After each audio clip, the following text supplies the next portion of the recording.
my basement, everybody. If you can't tell, my eyes have been watering a bit because I'm with two of my favorite people in the whole wide world: Ben Silverman, Give you allergies? Jose Sanchez. I thought your eyes were watering because of the stench of the marker. The marker smells like crap. It's like, terrible. Like yeah, child vomit. This is our set today. It's not like those nice smelly markers we had in school. That's right. I like when you hold my hand when we hold the no problem. microphone together. That's nice. We're gonna sing a duet later. It's very intimate.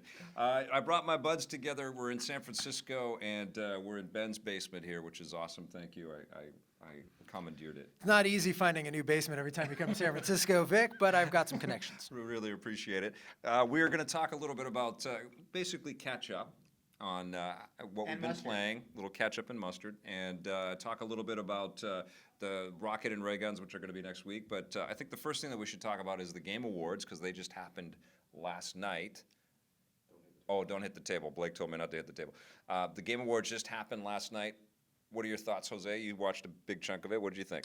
Yeah, I mean, Geoff always does a good job putting on his show. It feels like, he's been in the industry for long enough to know pretty much everyone around there. He's kind of like you. Yeah. Except he's Geoff and you're Vic. Yeah.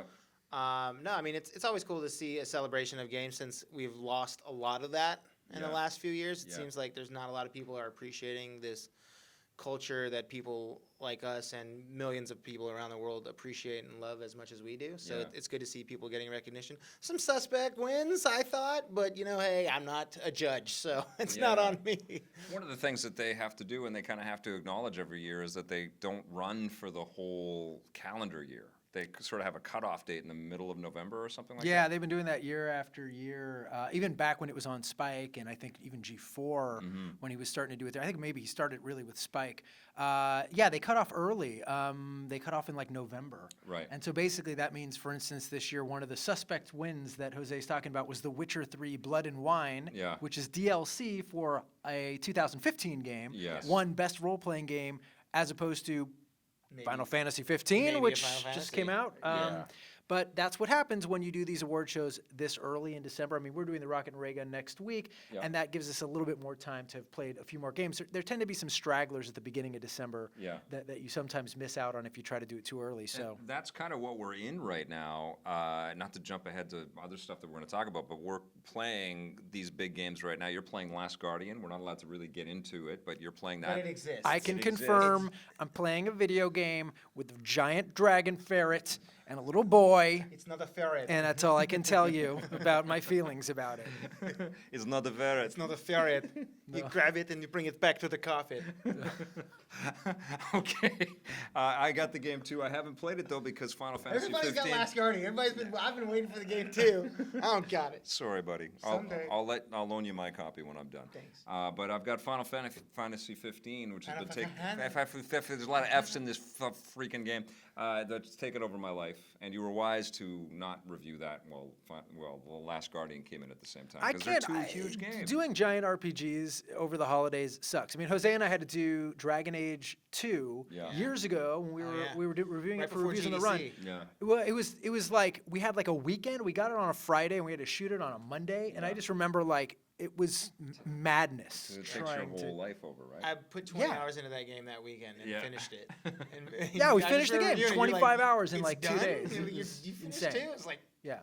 I haven't played this much. It's too hardcore. I mean, and I think, in past holidays, we've gotten games like Skyrim, like you've gotten big games, but this holiday has had so many games that kind of like you feel like you have to spend time with. Dishonored, all those different shooters. Watch Dogs 2. And they were doled out a little bit better. It wasn't like everything's coming out on October 28th and then you have a little bit of time. It was like every week there was one new game to deal with. So when Final Fantasy 15 came out, I was like, I've got a backlog of stuff I still have to deal with. And I've got The Last Guardian, and the Oculus Touch controllers are about to come out. Right. I can't devote 40 hours to this game right now. And Steep is out, and Dead Rising 4. Well, don't hit the table. Thank you. Steep is out. Dead Rising 4 is imminent. We've got review code on that, and the Super Mario Maker for the 3DS. There's a lot of these big games sort of hitting right now. So the Game Awards doesn't tally up any of those, which is kind of weird, but they did some pretty cool things this year. One of the things that I loved and I was tweeting about yesterday was the live Doom performance, which was just balls out, ridiculous craziness. Game music people getting the chance to be full-on rock stars. I want to be a part of that tour. Like when Yeah. when that band goes on tour and just does the soundtrack of, they should do like a collaboration of every sort of Doom song that they could play. Like the tongue was wagging and the whole thing, and he was like taking like pictures with everybody in the front row, and I thought that was amazing. What a thrill for these guys that are obviously.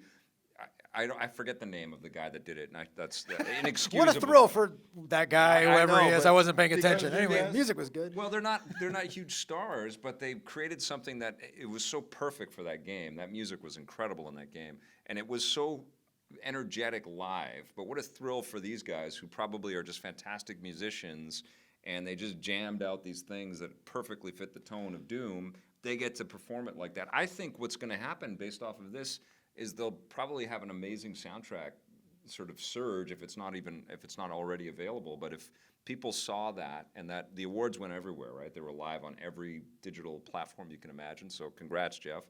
But I think when people see that and hear that and feed off of that energy, that's probably going to be a soundtrack that goes up. Well, yeah, I mean, they played a huge show in Los Angeles in front of a packed house at an award show. I mean, of course, it's going to do well for the band, I think. Yeah. I think the show is always a little hit or miss, right? I mean, in years past, it's been embarrassing at times. Yeah. They've had some really bad miscues. A lot of that, Geoff did an interview with the Glixel folks at Rolling Stone Yeah. and talked a little bit about working with Spike and the struggles of working with a company that's like trying to reach a mass audience as opposed to gamers. And I think Geoff did a great job rebooting this show and kind of taking ownership of it. That being said, it's still an award show, and it always still feels like a cheesy award show. I mean, look, we watch the Oscars every year, and we don't watch the Oscars every year and go, what a great show. No one ever has said that about the Oscars. We're always like, well, there were 3 funny jokes in the intro, and then it just went south. There have been great Oscar shows, though, but they shock us when they are great. They're shocking when they're great. And I Yeah. think the Game Awards, it's going to be the same thing. You're going to get a lot of like cringe-worthy moments. You're going to get a lot of weird awards. Yeah. This year had a lot of They had a shaving mascot guy, a Hydro Chic Man. Yeah. Which was a bit weird. He right? fought Lube Man or something, and it was just like, what in the shit is happening? Lube Man is fighting. I didn't watch this part. Who won? Stickhead. Shtick Stickhead. Man? It was a muscly dude in a big superhero costume, but his head was a razor blade. Jesus. It was very weird. Spoiler alert, guys, that was me. Oh, was that you? was Oh, me. jeez. It's That's why I good had work to if you into can get it, shape. I guess, right? Jeff was like, look, I'm going to need you to get in shape. We got this award show coming in 2016. I know you're fat now, but if you can just lose some weight in about 3-4 years, we're going to put you on the show. I don't want to dwell on the negative stuff because I know from producing award shows that a lot of compromises get made when you're Super trying. hard to do that kind of It's thing, really you know? hard, and one of the things that I applaud the new direction of the Game Awards is, like the stuff that we did, is they went more to the core and they simplified the messaging and the promotion and the sort of marketing that has to surround these things getting paid for to be made is endemic, which can feel a little like too close to home sometimes. Yeah, but yeah. it kind of fits within what you're pimping out there. But with I the think awards. that's the part that grosses me out the most and I have the hardest time with, is that you see all these ads and support from people who are not companies that are nominated for awards. You Right. see, not the jury, not the judges, but there's like the I'm sorry, what's it called? The panel that he has. Yeah. The support staff, basically. It's like Reggie and what's his name from Microsoft. advisory Phil, committee. The advisory committee Yeah. are also from all these companies that are nominated for awards. It's just, it kind of brings up a lot of the feelings that a lot of fans and a lot of gamers have about like, is the media and are these companies all sort of in bed together? And I know that they're not, and I understand the way that this works. But I do feel like if you were watching the Oscars and every single ad and every single promotion was from Warner Brothers and Paramount over and over again. It is, but that's 100 years of sophisticated, disguising of had a a little lot of that practice. messaging. It is. Right. They embed all kinds. Like every time that there's a celebrity on the Oscars, it's tied to some movie coming out. And every interview when they go behind the scenes, if they're a presenter, they're promoting what's coming up next for them. They want the hotness, right? Yeah. And it's all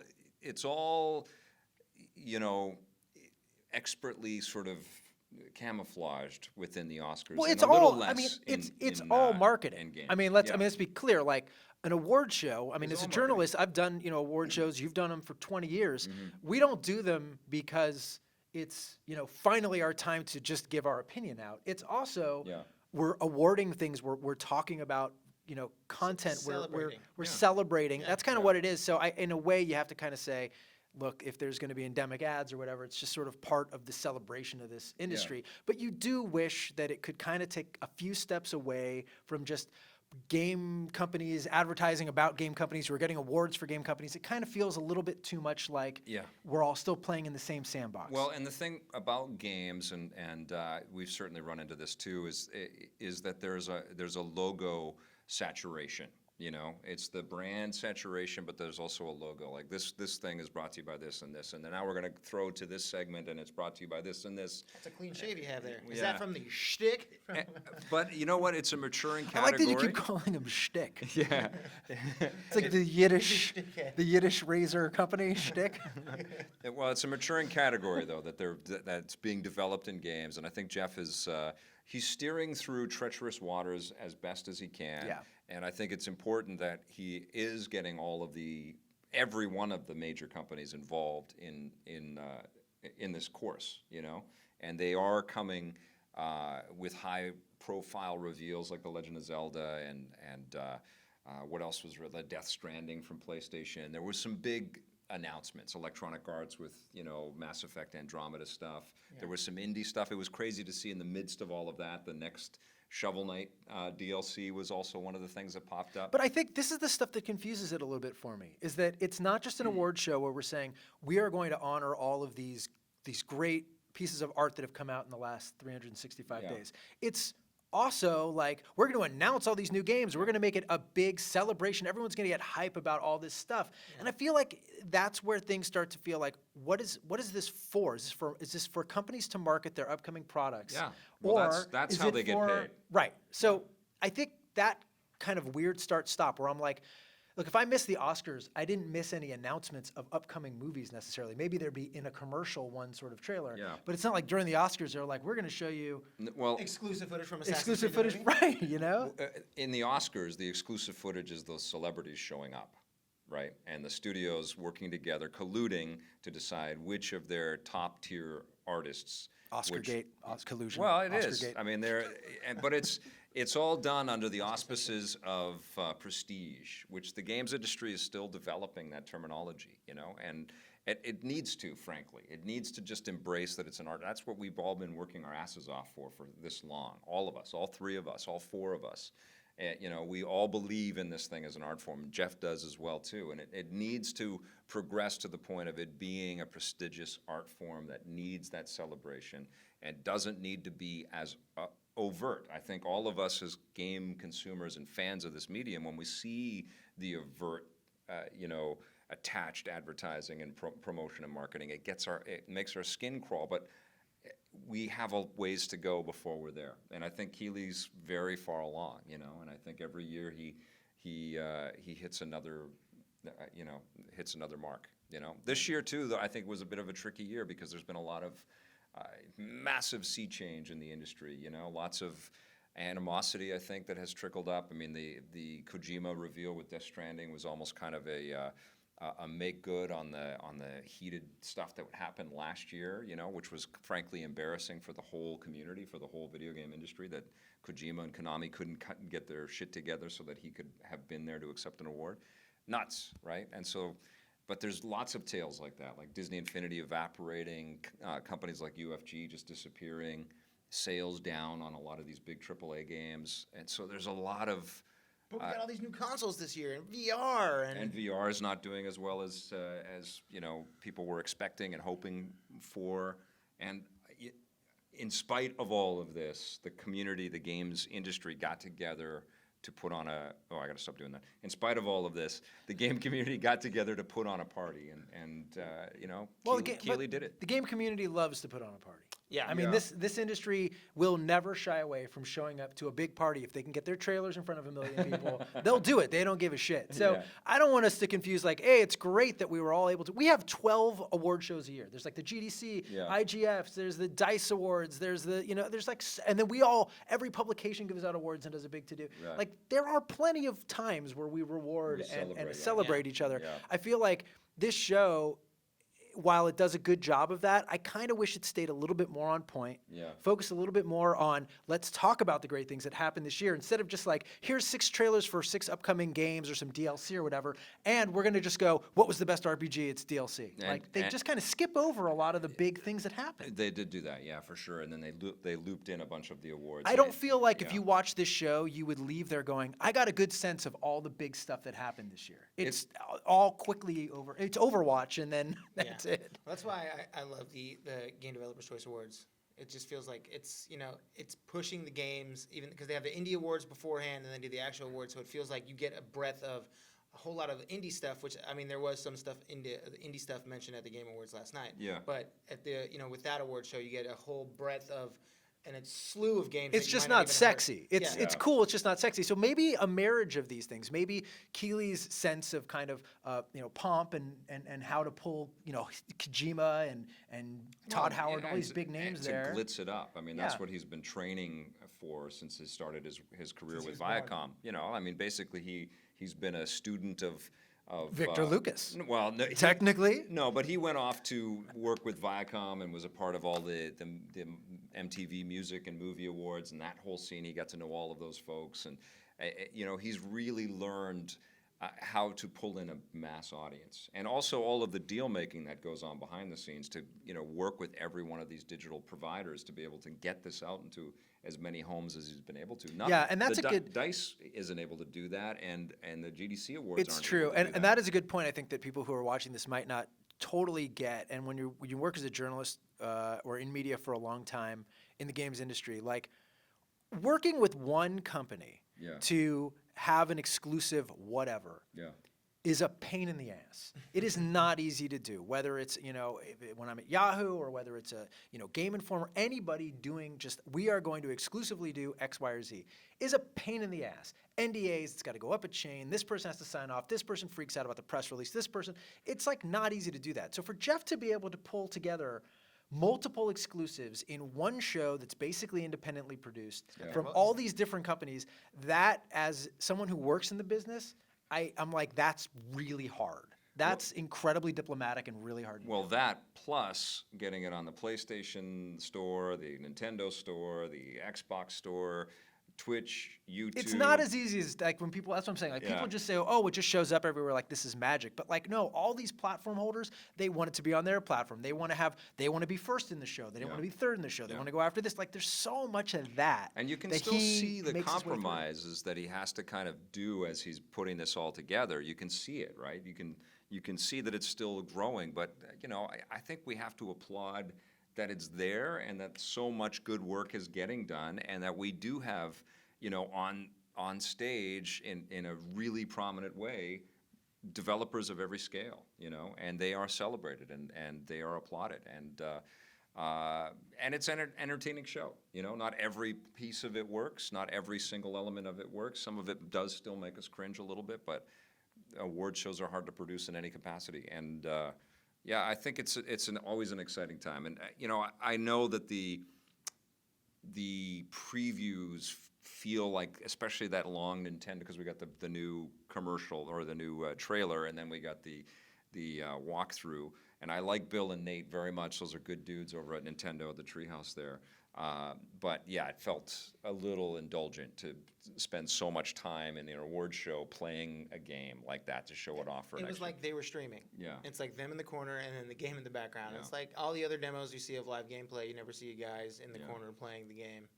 I just get exhausted too on my Twitter feed, just everyone going, "Oh my God, Zelda, give it to me right now." And you're just kind of like, dude. Yeah. It's not out yet. Okay, you'll get it when it comes out. I just feel like we throw away the awards that we're giving out mostly so people can focus on what's coming up next. Right. And I feel like it should be the opposite. The most of this show should be about celebrating all these great things that came That out. happened. And the winner That for the happened most and talking anticipated about it. RPG Well, is. Scott would always bring this up too, and I thought he was always really smart with this. God rest in peace, Scott Yeah, Jones. he was a good guy, wasn't he? He was. Yeah. Anyways, no, he always brought up the fact that we are always just thinking about the next in this business. We're always ready to move on, and we just dispose of content and game experiences so quickly. And I don't think that's the truth on the consumption level. Every time I tweet out and ask people what they're playing this weekend or whatever, it's always games that are from last year or 6 months ago. Esports, dude. I live with like 6 games all Yeah, year long. yeah. That's it. Esports. Esportes. Esportes. The 5 esportes, games. right. 6 games. And so, I think it's important. I think it's important to spend more time to talk about the accomplishments of these games. And I think that's how the Game Awards have to mature.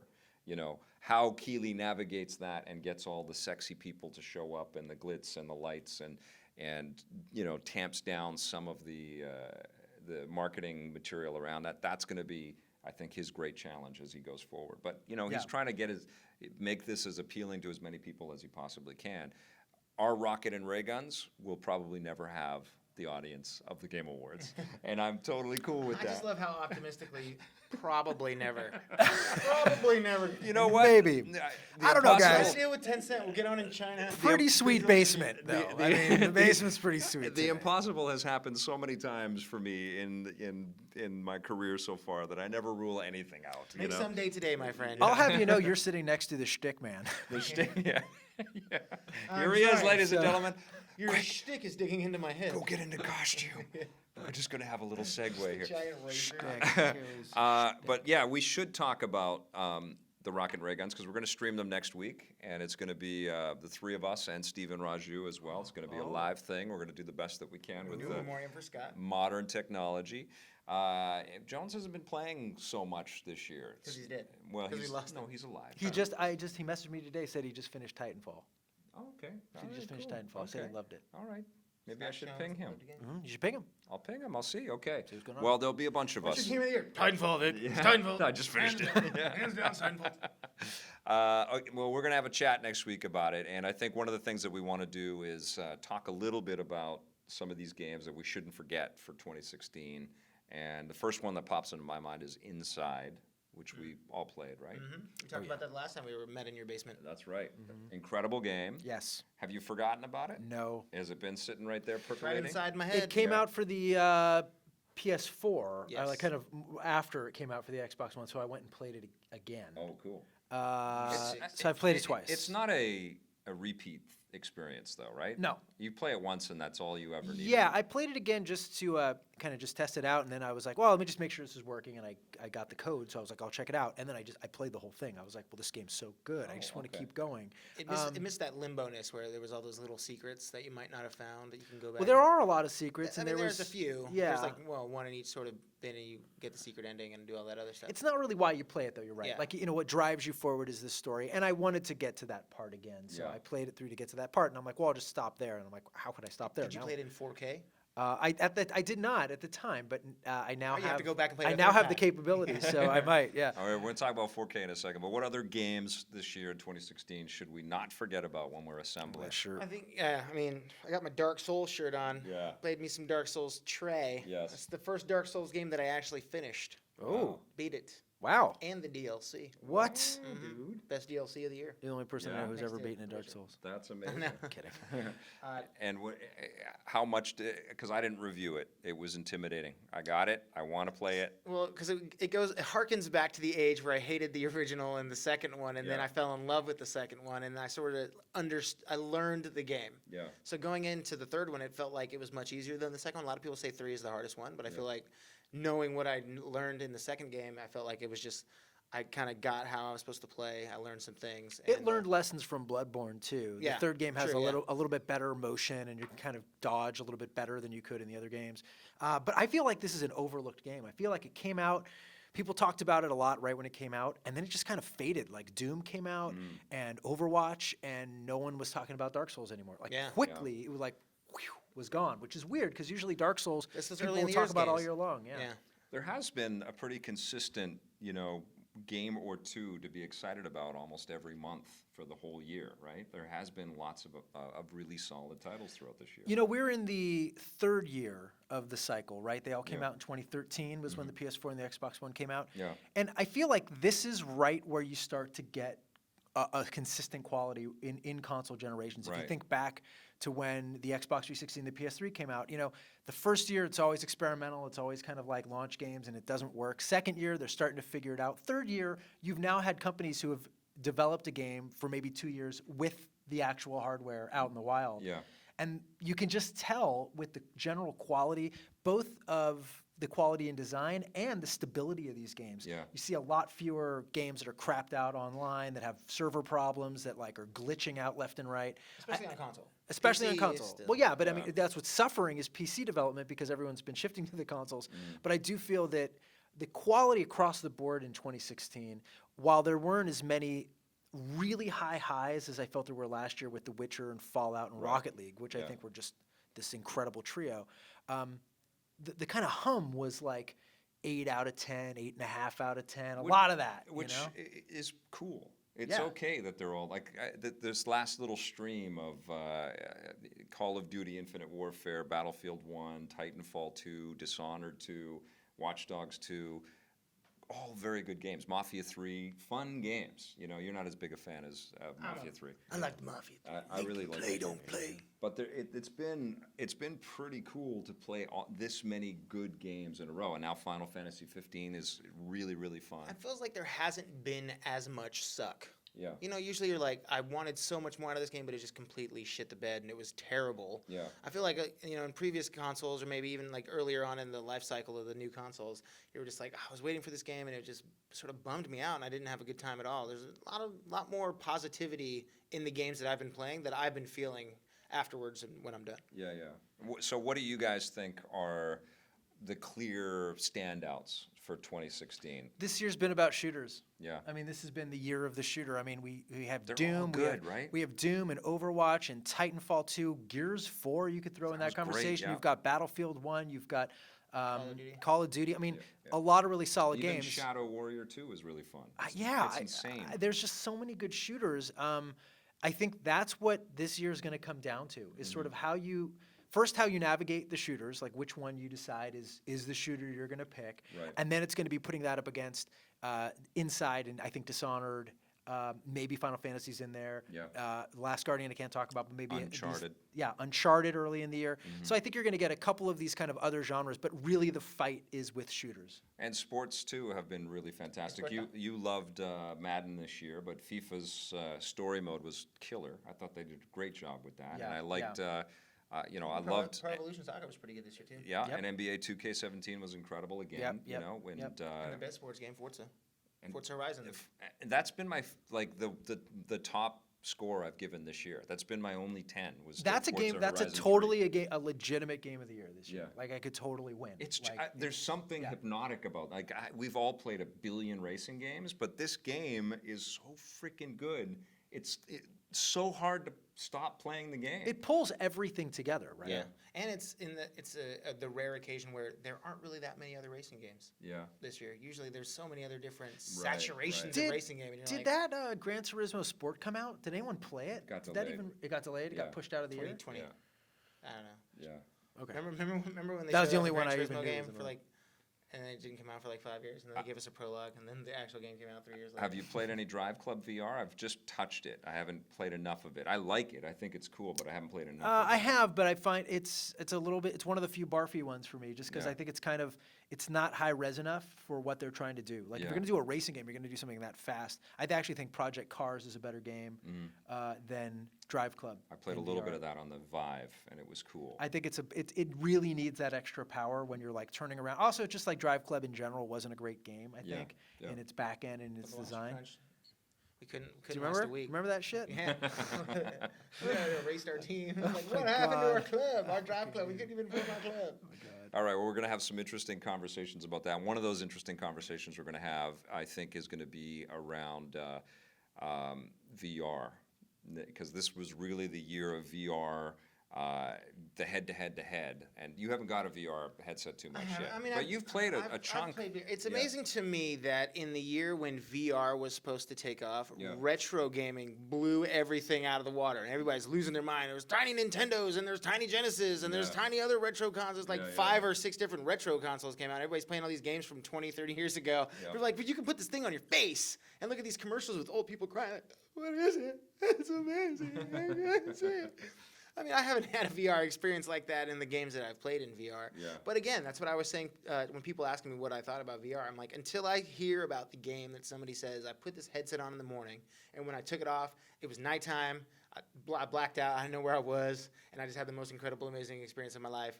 That's what I want to hear. But everything I've heard has just been like, it was great for like a half an hour, maybe 20 minutes, an hour, and then I was done with it. I love Eve Valkyrie. I love that game. I think I loved it too when I played it like 3 or 4 years ago. I know with it's been Ben, in and development forever, but it's not. It's a thin experience. It's really just a multiplayer shooter in space. But I just love the physics and the mechanics and the flying around. It's so fun for me. I think it's a mistake thinking that because we got a bunch of VR headsets this year that this is the year for VR. Right. I It's think just beginning. again, I talked a minute ago about 3 years into the consoles, how we're seeing high quality games. I think 3 years into these VR headsets all being in the wild, provided they sell enough and the development stays on course, that's when you're going to start to see experiences that are more complete. I mean, the truth is, I've had a lot of time with VR.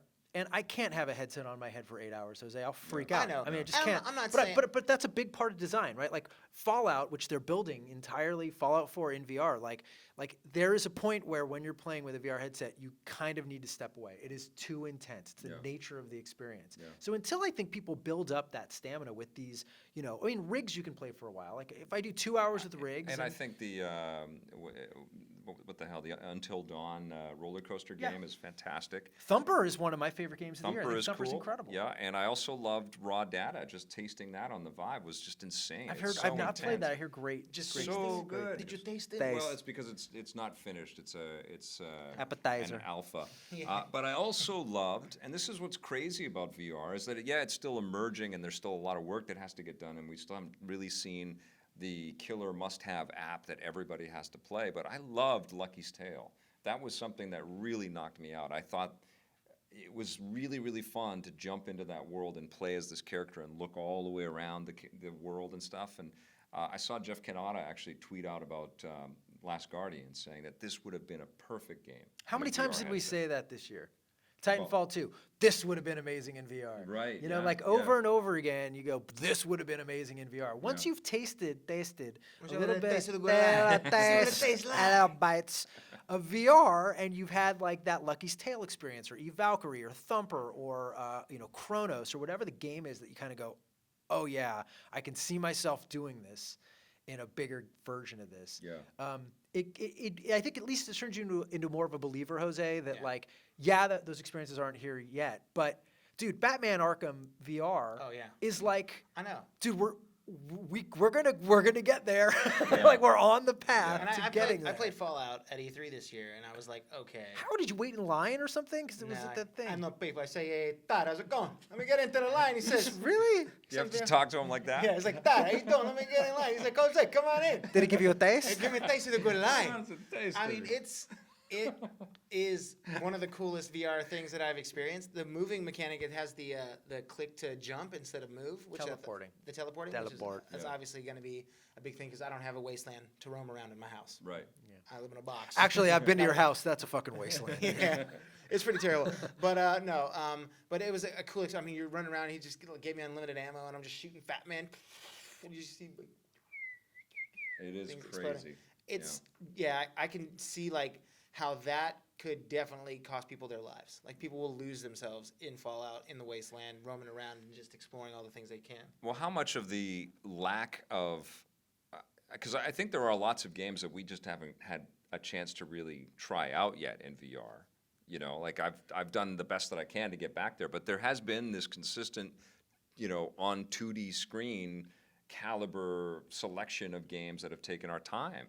So how much is the games industry itself hurting its adoption of this new technology by just continuing the pretty solid quality, whether you're playing on PC, playing Civ 6, or XCOM 2 or, there's tons of really good titles out there to play in 2D that also could work in VR, but they're deciding not to go in that. Well, it's like the Minecraft thing they first showed. Remember when they had the guy put on that craziness? Like how in depth are games going to be when they take over that sort of holotech? It's incredibly expensive developing video games, and it's incredibly expensive porting a not VR game to VR, and it's incredibly expensive building a VR game. Yeah. So I think that's the barrier here is that like until developers start to say, okay, well if I'm going to build this game in VR, I know I can sell this many units, I can recoup those costs, and I could develop another game. Like right now, that is broken. It costs too much money to develop a VR game for too little penetration. So as I think we start to see these things sell, hopefully we get more in there. The prices are coming down. We know that the Rift already is requiring a less powerful PC. Yeah. You're going to start to see new hardware iterations for both the Vive and the Rift that won't be quite as clunky. I think PSVR also is going to start to take that route eventually. I'm sure they'll fix the Move controllers. And we still haven't gotten Battlefront in VR, which I think will be a big bellwether, right? That will be something that draws a lot of attention. Yeah. It's a very easy Star Warsian, mind trip that everybody kind of wants to have. I was so disappointed with the Call of Duty VR. I couldn't believe how thin that was, for the biggest game out there to have. They're not good at doing Call of Duty in any context other than like the Call of Duty console release. Like all the other Call of Duty, they go like, put it on a PSP. It's like the shittiest PSP game ever. Like they just can't do anything else with it. It never works. Yeah, I guess it's because we hold it to that. And that's exactly what I did when I checked out the VR. 60 frames per second. Well, yeah, you hold it. Yeah, you want it to be that expensive. You want it to feel like that quality because they spend a shit ton of money on Call of Duty, and they didn't really in the VR. But that's what's so scary. It's the thing like how a few years ago Sony pushed 3D, and they were like, 3D is going to be the thing. Everybody's going to have 3D TVs in a few years. They're going to put all these games in 3D. And that's not much of a work switch to change to make your games work in 3D. But to VR your games, it's going to cost a lot of money, and hopefully these teams have the funds to keep investing in these games that are going to be coming out in the future, because if nobody's buying VR in a year or two, why are people going to keep spending all this money creating these games that few thousand people are playing? It's all proof of concept. I mean, what they did with Batman Arkham VR, which I think was kind of miraculous in the sense that they actually kept it so true to Ark. It feels like a part of the Arkham canon because it's made by Rocksteady. But the reason that game, which disappointed me and disappointed a lot of people that it was over in 2 hours or whatever, it's because what are they going to spend the money to build an 8-hour experience for 100,000 people, however many PSVRs have been sold? Like that is a big. So they're just kind of throwing it out there, saying, let's mess around with it, see what works, what doesn't work, see where the hardware goes, see how people buy into it. If they did do that, though, it would come with a DAX hologram. Well, it would eventually become a pack-in with DAX. Yeah, right. Put on the headset. You're gonna blow your fucking mind. Driving around about like, yes, that's what I want. You've turned Dax into Aussie review guy. Sorry. It's kind of the same thing, but if they did do the full meal deal with that, it would eventually become the pack-in game for PlayStation VR. It would be that exactly what VR needs. It would be the undisputed, You just want a cowl VR headset. That would be amazing, but the industry needs that game. It's just like the lightning rod, that's what I'm saying. The game that every single person I know is talking about. That's the VR game that I want to play. Well, you're talking about Sonic the Hedgehog, and you're talking about Mario Brothers, Super Mario Lucky's Brothers. Tales was a Mario game or a Sonic game, people's minds would right. be And blown. so again, I think what we can agree on is that the technology is cool, right?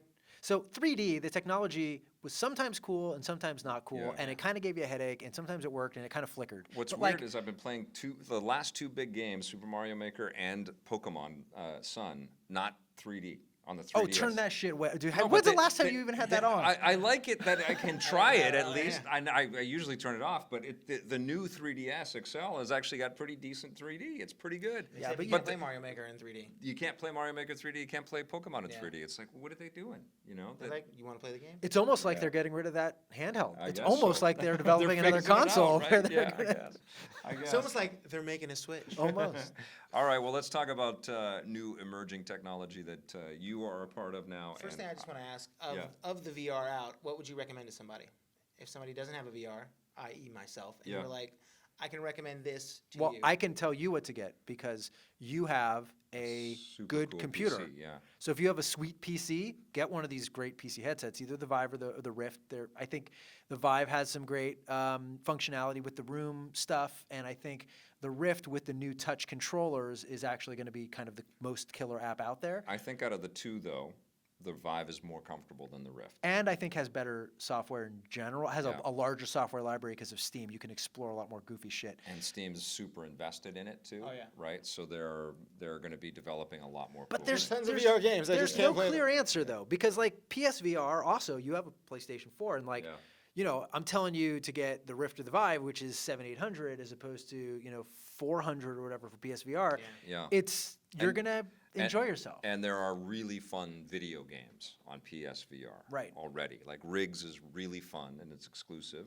The Batman thing, you've played it already, but it's still really fun. Thumper, I still think is Thumper is one of the best cool. VR games of the year. Res is really cool. It won the best VR game. I don't think it really deserved it. I think there are It was the cooler one VR. mode. It was the extra mode. Yeah. That Arena X, Area X. or I mean, whatever. it's amazing. Res is it really is a fantastic VR experience. But yeah, there are I think better ones.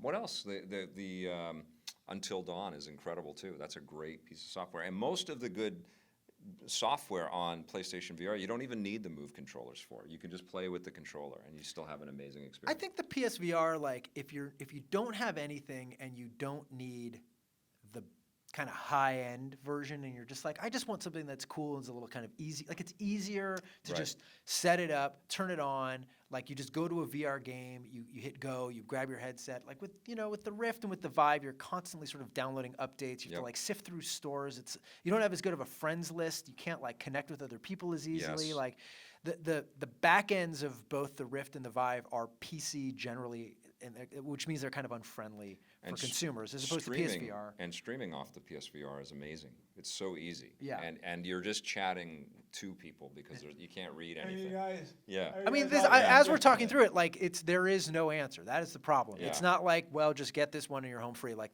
they all offer something a little different. do, yeah. The Rift is going to, in short order, going to have room scale VR just like the Vive, and the touch controllers I think are better than the Vive controllers, which are also better than the Move controllers. So, Sorry, dude. Little tidbit. Yeah, Little try tasty try Sorry. one of them, and you really won't go wrong.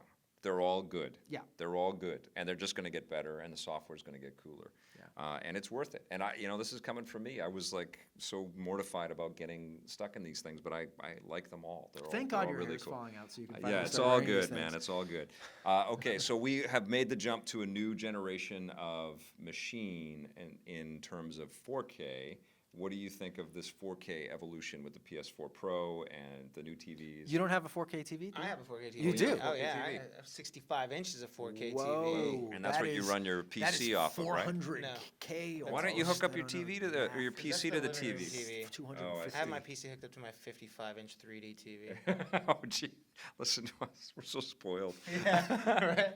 But do you have an Xbox One S that's running? No. So you don't have any. I have the Xbox One Okay. and the PlayStation 4. Okay, so you I don't don't have have any any. of that Pro or the S stuff. Okay. Okay. Okay. All right. I've got both the S and the Pro. Okay, we're very Whipping we're very lucky to have So- that. So what are your thoughts now? Suck on the dick. on what are your thoughts on 4K gaming off of a console? It's different. It is a different looking game. When Yeah. you find a game that really runs in 4K and isn't sort of being like, jimmied up to like the upscale, but like Forza Horizon 3 in 4K and HDR active, which I just gotta. It's an before we upscale get to there, 4K though, It's right? I don't understand I how think any of it's this an shit works, upscale but because the Xbox One outputting S at doesn't. I don't. Yeah. Listen. I was about to talk about this. Yeah. This is the fucking problem with Yeah, I 4K. know. Is that like you put a game in and you're like, I want to play it in 4K, and you're like, I have fucking no idea if this is running in 4K. I don't know if HDR is on or off. I gotta fuck with my television's like source input. There's buttons to press. I have a Samsung You're KS8000, suddenly which a is like. reviewer for Sound and Vision magazine. You're just like, you're what is fucking, you're happening? like wire cutter, just like I don't know how, like you're pushing like a million input buttons, just trying like I think it looks better wait, why is it so bright? Backlight. Like, you're Yeah. just fucking with your TV. Yeah, I just discovered I indefinitely. got a cheap LG TV because I didn't want to get in full and spend a ton of money on an awesome one right now because I know they're just going to get better and cheaper and cooler and like those. And then it'll be 8K. Yeah, yeah, totally. But the OLEDs are the best. Those new LG ones are amazing. I didn't get that. Those are like $4,000. I just got a $1,000 one. But I discovered that a lot of these LED sets have a lot of like sitting issues, the way that they sit in the frame, and there's blooming around the sides because they can't get the light all evenly across the screen. So Sitting issues. well, the panels themselves sit improperly when they're being manufactured. So I've got this light blooming thing around the frame, and I read up on it, and it's a pretty common thing with these LED lights or with these LED TVs. So when you see a dark area in a game, I have this sort of extra light bloom thing. It's almost like the sun is hitting the front of the TV, which I never had on my old Panasonic plasma TV. I never God saw. bless those Panasonic game plasmas. They were pretty solid. I got one of them Panasonic plasmas. What I had to take, I got rid of my Panasonic plasma. I put it in the corner. I put a little shrine around it. Yeah. I'm not going to sell it and keep that fuck forever. It's the Yeah. best television I've ever owned. It's an amazing TV. I've had I it for have like that 10 same years. one, It's too. incredible, and it still looks better than all these other sets. But back to 4K. Like, if it all works. Yeah. And there are a couple games I've played, Last Guardian in 4K and Forza in whatever fucking 4K I it think is. it's upscaled 4K. In HDR. Because the Xbox One S, and you guys can all correct us in the comments below, the Xbox One S doesn't actually output anything except 4K Blu-rays in 4K. And it will play 4K Blu-rays, but the PlayStation 4 Pro will not play 4K Blu-ray. Yeah, I know that the PlayStation 4 will not play 4K Blu-rays. You can stream 4K, but I Doesn't don't make any know. sense, So nerdy I don't know. to talk You know what about would be all good? this. I just don't I can't wait understand for you to that. scrub this from the internet, so no one's listening to like three fucking old guys be like, 4K is 4,000 times the clarity of a CRT. Did you play Titanfall 2 I did, yeah. on your PS4 Pro? No, It's I amazing. played Titanfall 2 on my Xbox One S. Okay, so in it had HDR. Fake 4K HDR. I don't know. Here's what I know. Yeah, Here's what I know. yeah. Looks When better. you get yes, looks fucking good. When you get a good TV, a good 4K TV, and you fucking output whatever this shit is at Yeah. with a good game that it says on paper somewhere, this works better. It looks fucking better. Shadow of Mordor, an old game. Tomb Raider. Tomb Raider. Woo. Very pretty. Tomb Raider looks rad. Yeah. Mordor looks better than it did. Yeah. Like it. Infamous. It genuinely does look better. Ratchet and Clank. Did you check looks that? great. That's ridiculous. Looks great. Yeah, especially with HDR, and it looks like the light is seeping. It looks like the light has actual physical properties. Yeah. That Uncharted 4. said, but And that Uncharted 4 is incredible yes, too. yes, but that said, Yeah. like They on my they plasma, all look great. it looks fucking awesome. Yeah, I I wasn't know. like playing Uncharted on my plasma, going like, Now, this people looks like ask shit. me this all the time about VR, and I did notice because the first game that I played on the PS4 Pro in VR was Res, and right away it seemed more stable. It seemed more pronounced. It's like the frame rate was a little bit more solid. The edges are tighter. It's not as blurry. right? Sort of, yeah. Have you yeah. noticed that? Like the VR does. It's not a massive sea change, but it does feel like things run better. It's a little smoother, On the and I Pro. think it's a little tighter graphically. Thumper for me, like it was a little. I mean, it ran fine. I think PSVR runs fine on a not PS4 Pro, Yes, on just it a does. regular PS4. And It runs fine. surprisingly fine. It runs like a little bit better on the Yeah. Pro. Everything runs a little bit better on the Pro. That's the problem with the Pro. It's like a little bit better, Yeah. but it's not better. Yeah. Like get that, fuck a regular one. And like, you know, I can't tell anyone. To do that. Sony with this platform, and it's a good platform, and it's absolutely the PS4 to get if you don't have a PS4 and you want to get a PS4, is get the Pro, spend that extra $100 or whatever. It's gonna last you longer with At least 3 years. a better output. But the opportunity now that PlayStation has provided for Xbox is enormous, because the Scorpio can come out now and basically wipe Melt all off your face. well, wipe all the sort of history of the back and forth between these two right off the table and say, there's this, now there's this, and really show people what 6 teraflops means, because I have no idea what it means. I want the Microsoft guy, not Phil Spencer, but the other guy with the accent, to come out and be like, when you buy a Scorpio, every single previous original Xbox game is on there already. You can just go ahead and play it. Here's your retro edition of the Xbox. What happened to his accent? I don't know. I couldn't finish it. I don't know, 'cause I knew who you were at first, and then I couldn't tell because you lost your accent. But I mean, like, it's just so funny to me how, it's the life cycle of the PlayStation 2 was like 10 years, and then the life cycle of the PlayStation 3 was like 6-7 years, and now it's like 3 years for the PS4, and you get the PS4 Pro. What are they going to do next? It's starting to become more and more this PC. I think it's just more complicated. I disagree. I think if you have a PS4, let's say you bought one when it came out in 2013, you're good. I mean, you are. Like, the best games that came out this year, all the games I would tell anybody to buy, you're going to run great on your PS4. Sure. It's going to look fine. I think you still have another year or two before that 4K leap, or like, okay, these games really look so much better in 4K that you feel like you're getting a really inferior experience. It's going to get there, but it's not there. We haven't had a lot of new games come out where it's this versus that. We haven't had that yet. But I think the Horizon Zero Dawn comparisons will probably be pretty prominent. I get that, but it was the fact that 3 years after the Xbox One came out, they announced the Xbox One S and the Scorpio in the same press event. Like, we got a console coming out later this year. There's another one coming out next year. I'm like, Jesus Christ, give me a second to adjust to the console I have now. I know. I know it can play all these old Xbox One, but when a Scorpio comes out, it's not Xbox One S Scorpio. It's like they're not just adding Scorpio to the S. It's a whole new thing, right? So it's like, now I got decisions to make. Do I buy Scorpio? That's what I'm saying, because they already have the S. I had Scorpio and Scorpio.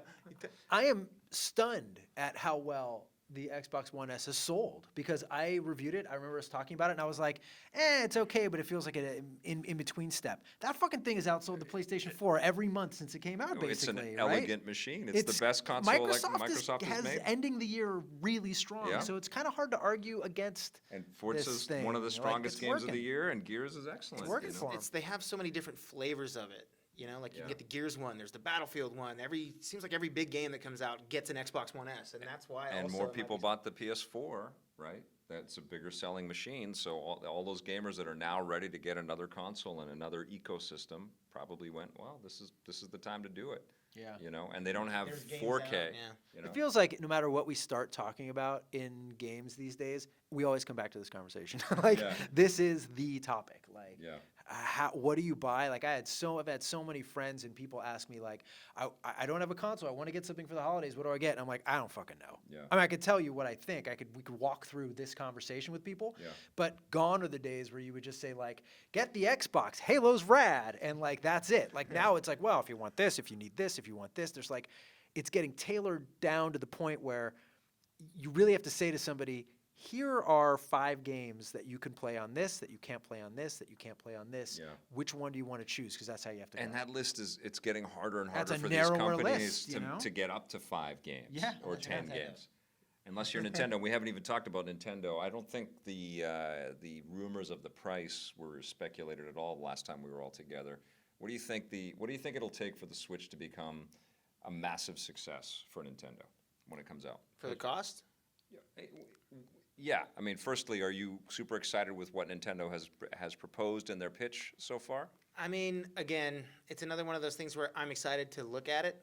I think there's a lot of moving parts in this thing that, like, the same thing with when the Apple announced, like, the stupid earbuds, the AirPods or whatever. Like, they didn't announce, like, how much the case would cost, how much a replacement thing would cost. It's the Switch. Like, if I have kids and they're playing with this thing and one drops one into a tub or something. Is there something you want to announce today? No, I'm just saying, like. What's going on? Nothing's happening. You guys have kids on there? What's happening? It's exclusive right here. I'm saying, if you guys have kids, you guys with children who are going to, like, play, you want to play a game with your daughter. You want to play a game with your son. When he kidnaps our children. When I kidnap your kids to play my Switch. Oh, my kid is never touching the Switch when it comes in. Have you seen how many things she could lose? Yeah. That's what I'm talking about. Never touching that. But, like, what happens if one breaks? Is it going to, I don't know. I mean, hopefully it'll cost between $200 and $300. That's my go-to. And it's just, I don't know. Between 200 and 300 would be great, Jose. Yeah. I think we'd all agree if it was $250, we'd be fucking stoked. But I don't know. That seems like a lot of tech to be that price. Yeah. But holy crap, would that be incredible? And the other reason why it would be incredible is because the idea of a portable PS4, Xbox One caliber device with Nintendo exclusives is incredible. I am still unsold a little bit on this concept of I'm playing my game on my TV, I grab the thing, I'm playing it on the go on this giant weird tablet that I don't know can only connect to Wi-Fi. Do I have to have a carrier? Do I have to go through AT&T? I mean, right, it's just this person that they describe in their advertising who's playing and then whick, takes it and runs outside and is still playing and then comes home and is still playing. I mean, I know that person exists. I guess that person is young and lives in Japan or is Vic. How Well, much is he paying in data? I just took my PS4 to Paris and Edinburgh and reviewed Watch Dogs 2. Okay, yeah, but you're that. Okay, but you're right? you, And right? I was hooking it up to the HDMI ports of There's these. no fucking HDMI. I can't these- fucking plug it into the these television. European sets.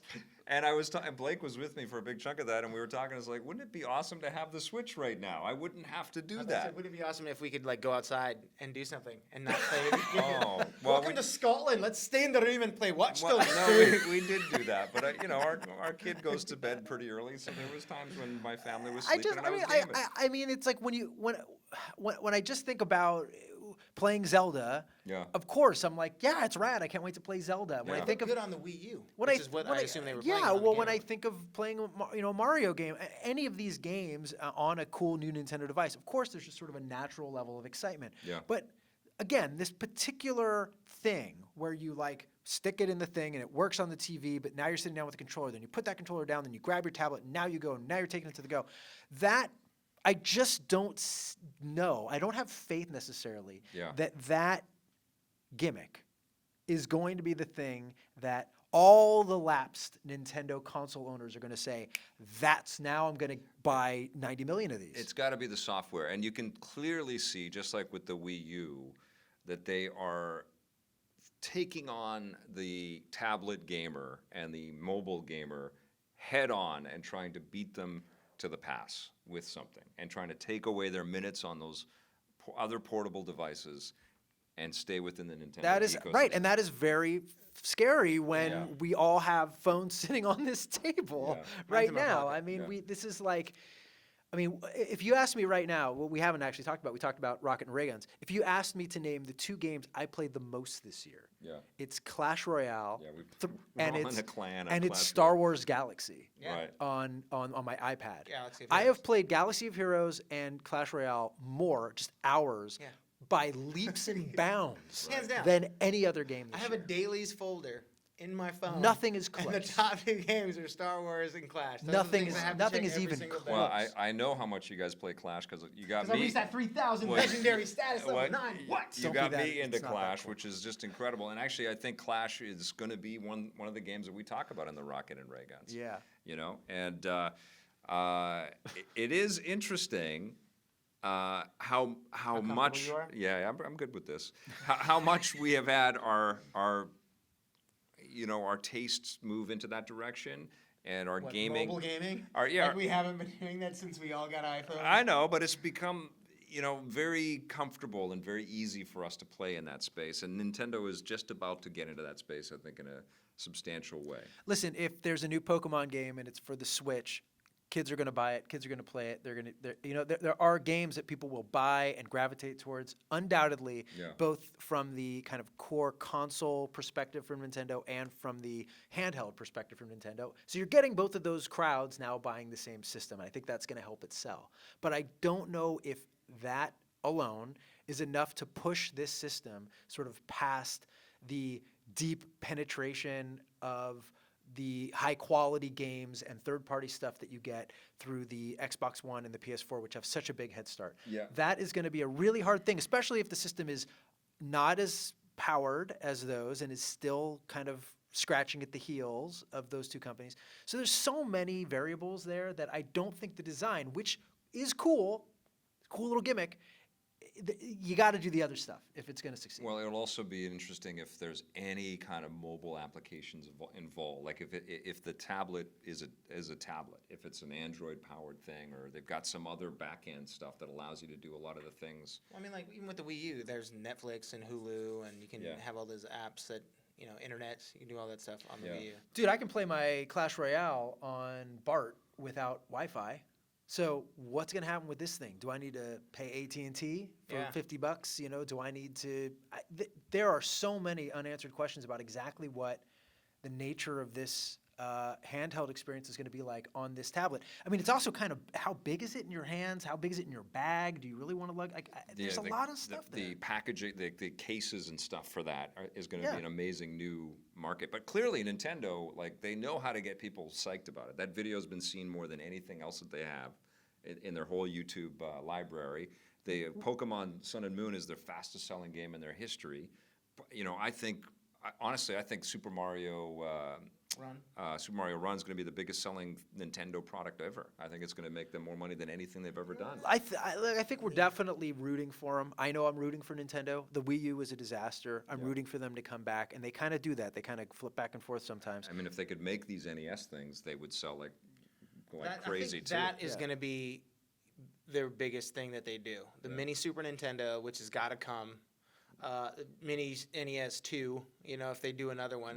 Mini N64. Yeah, mini N64, mini GameCube, where you can put the little stupid mini discs. Like, what am I going to do with these mini discs? You put them in your mini GameCube when it comes out in 20 years after the damn GameCube comes out. No, but I mean, I think the retro revolution that just became with that thing. I mean, those things were just gone. Yeah. You can't Well, go. they didn't make enough. I mean, that's why they're gone. But are they going to do that with the Switch? Because I remember when the Wii came out, everybody lost their mind. Of course they're going to do it with the Switch. But this the is Wii all U they came ever out, do. But that's what I mean. Like the Wii came out and everybody lost their mind. They were the hardest thing to find. The Wii U came out. You could still find them at Best Buys or your stores or whatever on shelves. So is that going to sort of take place with the Switch? Are they going to make enough to where it's going to sell out and people are going to be demanding it? Or are they going to make too many and it's not going to sell as well as they hope? That's a really tricky game, Like people, not only do they have to do that, but people have to rave about the Switch. So if they shortchange the amount of machines that people can buy, and people aren't freaking out about how incredible the game system is, people will get pissed off trying to find these things and move in a different direction. Yeah, but people got pissed off with the Wii, and I don't think they would look back on that and say it was a failure. The Wii was No, the big Wii was success, amazing, right? but it was an amazing experience. Yeah. That just Wii Sports alone. Yeah. Everybody had to See, try that's that. my point. Like, what's the experience that you're saying? It's not this. This, Yeah. It's not it's on hardware. the TV. That's not. It's never hardware. I can plug this into a TV. I can plug shit into a TV. I can That is AirPlay not- this Yeah. to my Apple TV. That is not a miracle anymore. Like plugging things into TVs, that's not so amazing. So there has to be something else. It has to be. I mean, Zelda's going to help it sell out of the gate for sure. If it arrives at launch, that's another question we now have, because I don't know if you noticed in that Game Awards, No release date. they said 2017. They didn't say spring, Yeah. or they didn't say Yeah, hopefully it's not winter because there's a Scorpio on the hunt. a Scorpio or a Yeah, Scorpio. it's a Scorpio. Yeah, the Xbox Scorpio. The Scorpio is added to the S, man. The Xbox One S, Scorpio. Okay. What if they've sold us all the Scorpio That'd and be great. it's already I want like a the Scorpion edition. just flick this switch, everybody, on the back of your S. Scorpio. Son of a bitch. Take a quarter. It turns into Scratch something off else. right after Fucking the got one legs S. now. It's What? It's got wheels. That would be amazing. It transforms. All right, gentlemen. So let's end this with what are we playing right now? So you're playing Last Guardian. We're I gonna am talk playing about it Last next Guardian. week. Yeah, so we're gonna talk about it next week. I'm gonna say this. I'm gonna say this again about Last Guardian. It's a real video game. Yeah. I have been waiting for this video game, like everybody, Yeah. since they first announced it. I think I was sitting next to, again, our dearly departed, sadly departed Scott Jones. Rest in peace. Rest in peace. Yeah. We were sitting next to each other when they announced this game, and we looked at each other, and I don't want to say our boners touched, but they might have touched. We might have. Did you It's dab each funny other's because ears? We might have had It's like- touching boners. It was like we just- Doctor Strange's cape kinda just did comes a- out, wipes the tap. I remember saying to him right when it happened, I said, that fucking dragon's gonna die at the end. Yeah. And I can't tell you whether it does or not, but I can tell you I'm playing it, and We'll talk it's about a real game. We will talk about that next week. Jose, what are you playing? Playing some Mafia 3, Titanfall 2, Nice. Spelunky still every day. Titanfall 2 is one of those games where you you play everything you got to play, or sort of in your queue, Yeah. and then you finish off the And I'm day. like, I want to shoot some things in the Yeah. face with my shotgun Yes. in Titanfall 2 and Yes. jump into my giant mech Yes. and crush things. The and three shoot of us things. never discussed how unbelievable that campaign was, did we? It's so cool. So good. Yeah. Mr. It's, BT, Mr. BT, Mr. it's just so fun, you know. Like it was surprising, and it kept you on your toes. I don't want to spoil it because a lot of people aren't buying this. It's still not a big hit, but there is some.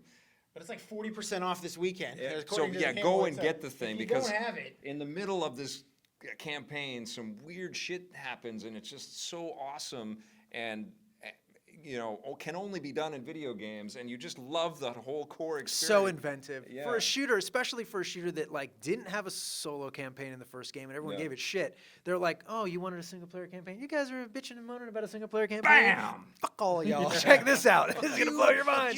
You're cool. Fuck you. It's like, oh my god, why didn't you do this 2 years ago? Oh, it's awesome.